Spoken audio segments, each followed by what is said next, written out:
Okay, I'm doing a video today on my latest project I'm working on. Did a lot of research on this before I even started it. This is a 300 Blackout. It's almost complete. I just got to put the gas block and tube and the muzzle brake on it.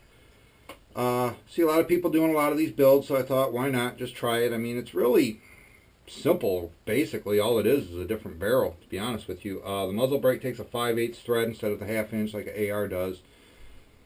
But I think I paid $150 for this barrel. It's a 16-inch barrel, 1/8 twist.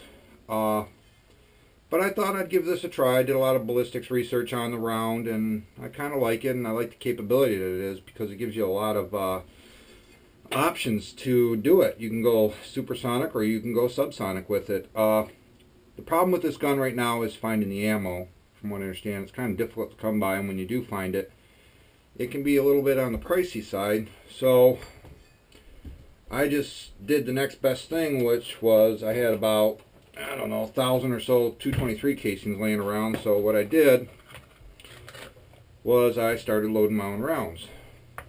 Now the problem, hands are a little slippery. The problem with this though is trying to find the bullets. So far pretty much everything I've loaded are Nosler 125 grain ballistic tips. And I loaded them to spec where they're supposed to be. And they should give me about 2150 feet per second out of these. But that's what I'm going to be running in these until I can find some other. I want to run 110 grains, but I just cannot find bullets for this anywhere. I've tried, and these are the only ones I've found available up to this point, so that's why I've loaded them. They are a bit on the pricey side, and not something you really want to just go out and plank with a lot, but you do what you can. I'm still loading them up a lot cheaper than what I could buy loaded ammo for, so I loaded up quite a bit of this. The other round I loaded up, somewhere here, was some 125 grain Hornady VMAX. It's the other round that I've been loading. I haven't shot any of these yet, so I'm hoping all goes well. But these are the two rounds I'm going to be using when I start shooting this. Like I said, it's mostly coming down to just availability of the components to build these things.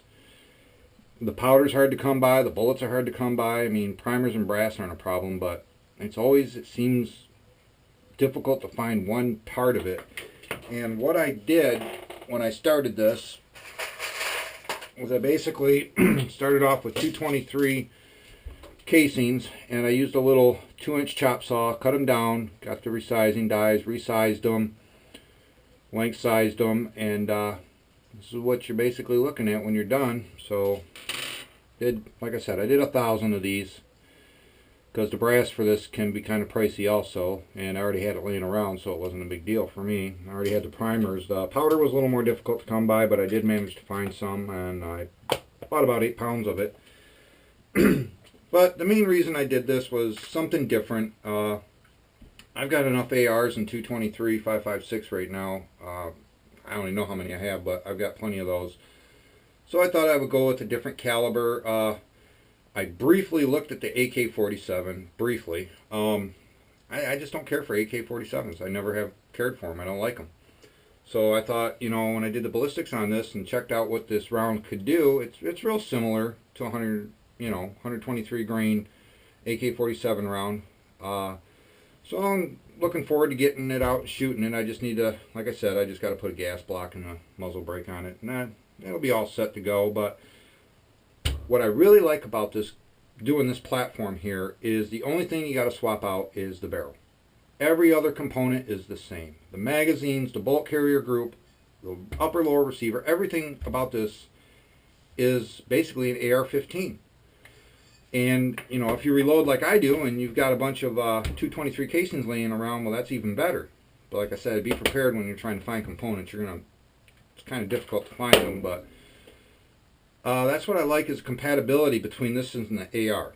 I've got tons of PMags, so I can use those. I've got bolt carrier groups, use those, and swapping out a barrel, honestly, is not a big deal. I mean, I didn't swap out. I had some upper receivers, and I've got a bunch of these lower arrows laying around, so I just decided to build one. But this is the next thing I'm going with right here. I'm going with the 16-inch barrel, like I said.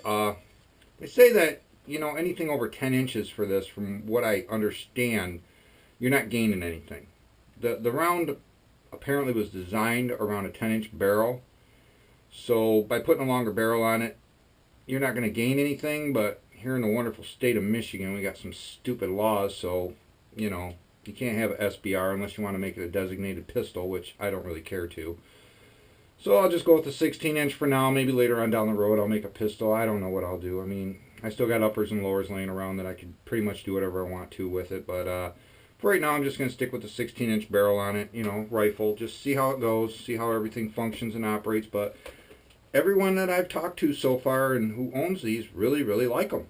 I mean, they just really like them. It's obviously got a lot more power than the 5.56 does, which is a plus. What you're giving up to gain that, though, is, you know, distance and accuracy. That's what you're going to really give up when you switch over to this. It's not going to be a long distance shooter. I mean, I have seen people shoot them at long distances, but realistically, it's not. That's not what the gun was intended for.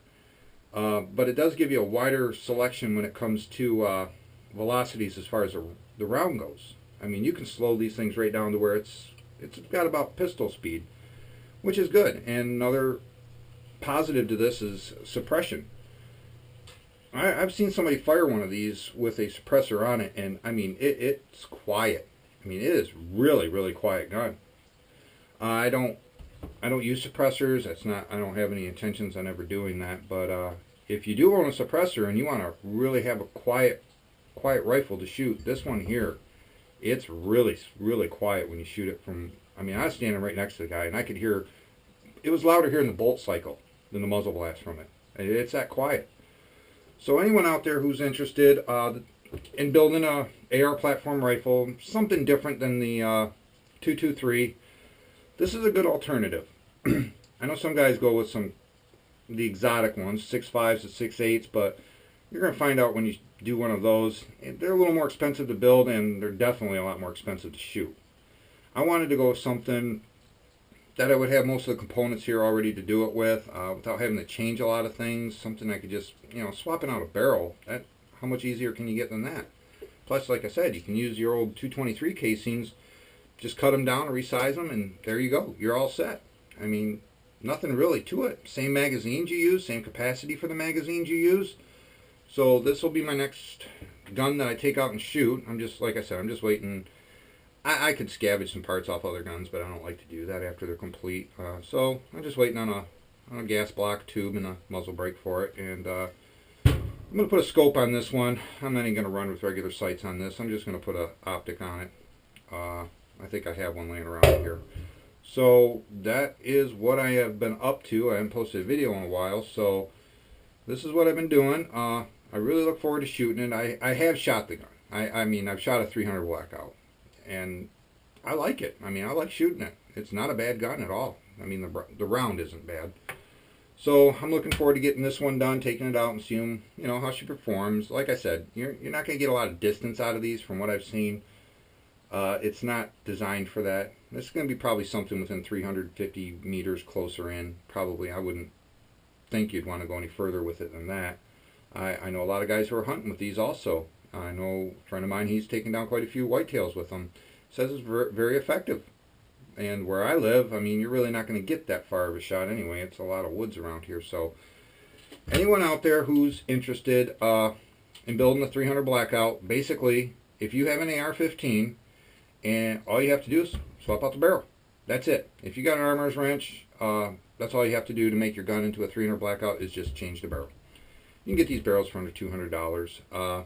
I think I paid $150. I bought 3 of these barrels. I'm building 3 of these guns currently right now. But yeah, when you you buy it, it's basically what you're going to get. For those who don't know, this is what I bought. It's a 16-inch, 300 Blackout, 1/8 twist. So this is what you're going to get when you buy one.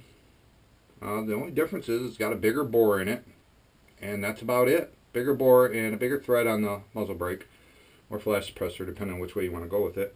Other than that, it's identical. I mean, it matches right up. Don't have to change anything.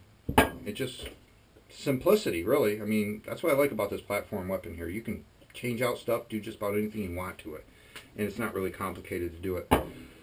But hopefully soon I'll get this one up and going and let you know how it turns out and how she shoots.